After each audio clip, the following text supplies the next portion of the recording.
लालू परिवार पर रेलवे से जुड़े दो मामले चल रहे हैं, आईआरसीटीसी घोटाला और लैंड फॉर जॉब स्कैम। दोनों मामले अलग अलग हैं, लेकिन दोनों में लालू परिवार पर रेल मंत्रालय के दुरुपयोग का आरोप है। आईआरसीटीसी घोटाला रांची और पुरी स्थित आईआरसीटीसी की 2 होटल्स के टेंडर में भ्रष्टाचार से जुड़ा है। इसी मामले में कोर्ट ने आज लालू, राबड़ी और तेजस्वी यादव के खिलाफ आरोप तय करने का आदेश दे दिया, जबकि लैंड फॉर जॉब मामला रेलवे ने ग्रुप डी नौकरियों के बदले जमीन लेने का है।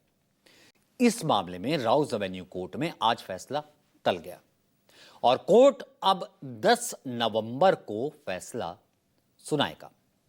इस मामले में लालू परिवार के साथ कुल 14 लोगों को आरोपी बनाया गया।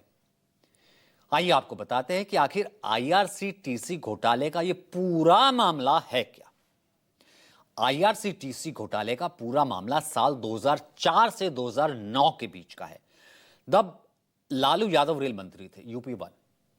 आईआरसीटीसी के पैनल में बीएनआर ग्रुप के 2 होटल, बीएनआर रांची और बीएनआर पुरी थे। इन होटल्स का संचालन आईआरसीटीसी के हाथ में था। इन दोनों होटल्स के मेंटेनेंस के लिए टेंडर निकाले गए, प्राइवेट के लिए।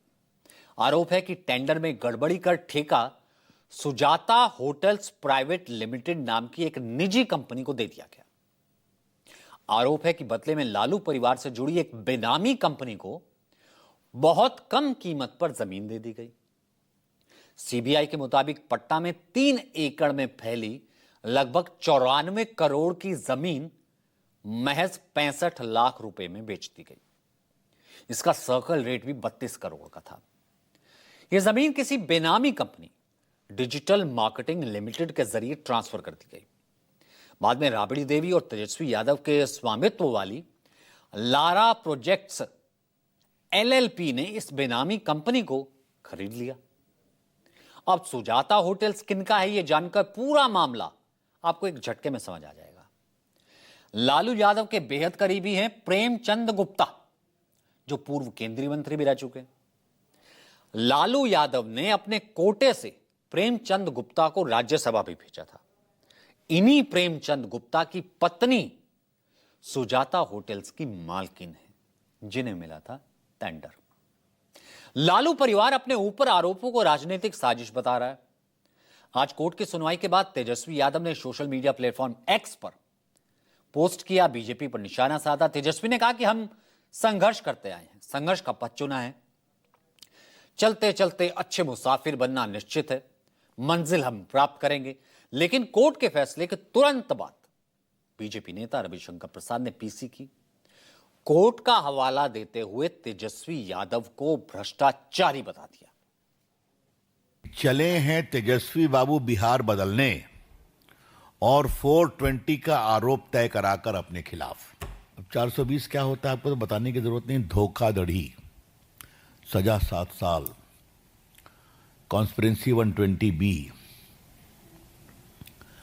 तो कौन सा बिहारा बनाने वाले हैं जब आपकी ये छवि है और आपके खिलाफ कोर्ट ने ये पाया है।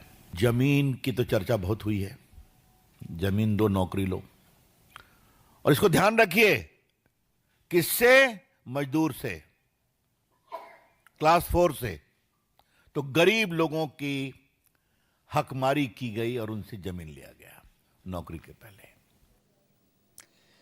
रविशंकर प्रसाद के इस बयान का साफ मतलब है कि बीजेपी कोर्ट के इस फैसले को अपने सियासी फायदे के लिए बुलाने में कोई कोर कसर नहीं छोड़ेगी और लोगों तक यह संदेश पहुंचाने की कोशिश करेगी कि महागठबंधन के सीएम कैंडिडेट तेजस्वी यादव भ्रष्टाचारी हैं।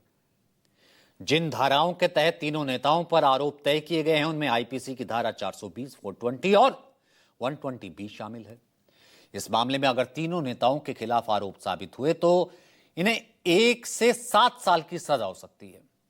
ऐसे में बिहार चुनाव के बीच ये फैसला लालू और आरजेडी के लिए परेशानी खड़ा कर सकता है और यही आरोप तेजस्वी यादव के सहयोगी भी अब उन पर लगा रहे हैं।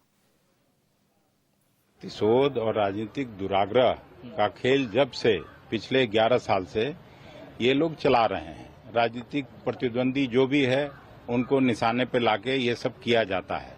मैं कोर्ट पर कोई टिप्पणी नहीं कर रहा हूं, लेकिन जो सरकार है देश में वो हमेशा अपने राजनीतिक विरोधियों को प्रताड़ित करता है, चाहे ईडी हो, सीबीआई हो, कोर्ट हो, सबके माध्यम से। लेकिन इस सब का बिहार चुनाव पर कोई असर नहीं होला, इसका उल्टा असर होने वाला।